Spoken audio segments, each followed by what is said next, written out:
Are you a modern man? Are you a Horizons man? Who wrote this?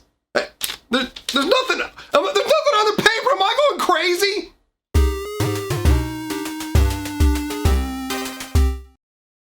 Greetings, owners of fine luxury cardboard rectangles. We are here today to open a pack of Modern Horizons. We're going to open this pack.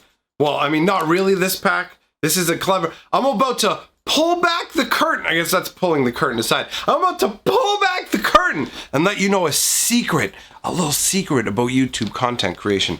This isn't actually the booster pack that we're going to open today. We're actually going to open this booster pack. See, it's already open. That's because I had to record the other part before I recorded this part, so I would know how to react. Oh, it's clever. It's tricky. But either way, now that you know all, now that you've seen the man behind the curtain, Dorothy, it's time for you to leave. No, wait. No, you can't leave yet. We haven't opened the pack. Let's go open the pack. All right. Well, here we go with the Bear Lord pack. Let's see what we're going to get inside here. Let's tear this open. All right. Where are the rare? Hold on. It's the rare and stuff at the front. Okay, it's all right. So we can do it.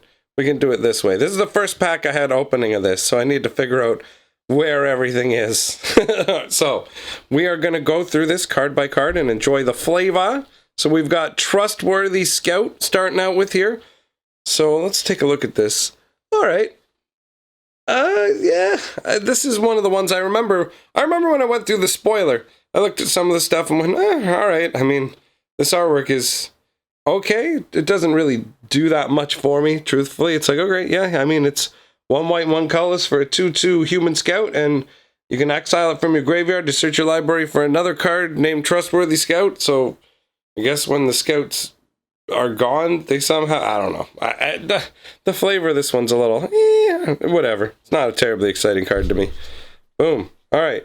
Then we've got Goblin Champion. I think this guy's a lot of fun.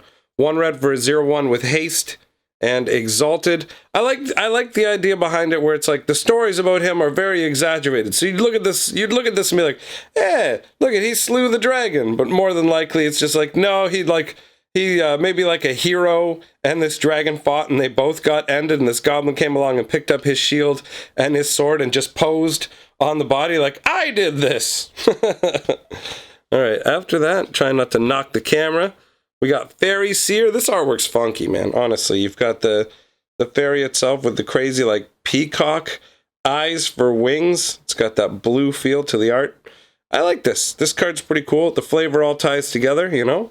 When it enters the battlefield, you scry this thing can see the future. It's reading ripples in the water that it's made with its own feet. So that's some cool flavor. It's not too shabby. Not too shabby at all. 1 mana for a 1/1 with that ability. Doesn't feel bad. After that, we've got Ragnarok The Lab. This is that one that's like a joke between Gissa and Giraffe, where it's like, look at the top 3 cards of your Giraffe. Giraffe. He's a long-necked necromancer. A long necromancer. Huh? All right. Look at the top 3 cards of your library. Put 1 of them into your hand and the rest into your graveyard. That works with this artwork, right? You've got her literally like ransacking the lab. I got what I want. I am out of here. And it definitely feels like a black card with this artwork. It's very dark and it's got that necromancer feel to it. After that, what do we got here? We've got Bellowing Elk. 4 mana for a 4/2. As long as you had another creature under the battlefield under your control this turn, it gets trampled and indestructible. Makes no sense. That ability makes no sense. Their 2-tone vocalization contains a whistle and a roar. Both mean get away. And neither of them tell you why this thing is only indestructible when something else shows. What? I mean, I guess the flavor is supposed to be like, look at me, I'm protecting these ladies behind me, but overall, it's just like, anybody shows up, I become indestructible. Why aren't you indestructible all the time, buddy? Why aren't you indestructible all the time? What is next? Lancer Sliver. All right, you got a sliver. That blade on his arm, his little, like, sliver arm, it looks like a feather to me, in all honesty. 3 mana for a 2/2 first strike giving sliver. Those pole arms were supposed to help. Oh, look at, we got funny flavor text 2 in a row. We got the previous one that's supposed to be funny for Vivian Reed. And Vivian Reed's flavor text almost always sucks. All right, let's move on to the next card here. Windcaller Aven, 2 blue, 4 colors for a 4/3 flyer that cycles for a blue. When you cycle this card, target creature gains flying until end of turn. Every cry lifts her allies towards the thunder. What? That just sounds terrible.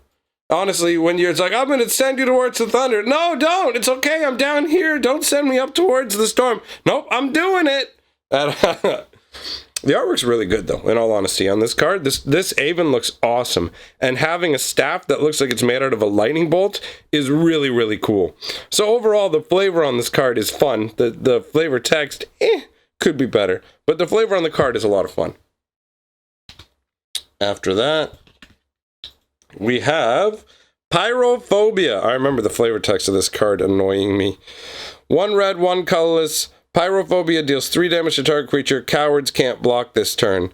And then the flavor text says, I hate this. I hate fire. I hate you for taking me on this route. Norrin the Wary. But it doesn't look like Norrin the Wary at all to me in the artwork. So, I mean, the artwork definitely looks like somebody who should be afraid of fire. Look at it. It's everywhere.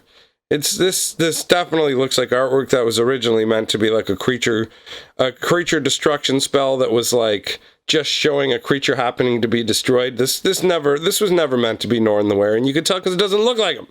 It doesn't look like him to me at all. Whatever. I mean, coward changelings are cowards, so whatever. But whatever indeed. This card has awesome artwork. Mindrake.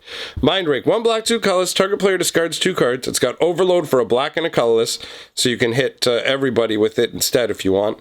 And this is just sweet. The artwork is fantastic. You got this dude here laying all down screaming while you have somebody else. Like, you've got these rays coming out where it looks like the sky's been ripped by talons, just tearing down into this guy's brain, piercing down into it, and just in the parts of these red lines is where you can see another person screaming. This is some really evocative artwork. I really like it a lot, actually. This is one of the better pieces from the set that I like the most. All right, moving on. What do we got? Pondering Mage. We ponder why this card is so weak. 5 mana for a 3/4, 3/4 or a 3/4. Just toss it on the floor. All right. 3/4, when it enters the battlefield, look at the top 3 cards of your library and put them back in your library in any order. You may shuffle your library, draw a card. Never leave the future to fate. The artwork's awesome. Honestly, this mage here, manipulating the phases of the moon, it's pretty dope. I definitely enjoy that with the whole, like, you got this like light, like very, not by light, I mean, but like kind of hard to see moon that's in the background in comparison. These 3 moons staring intently. This has a very magical feel to it. I really like this artwork. I don't like the card, though. I don't think the card's very good.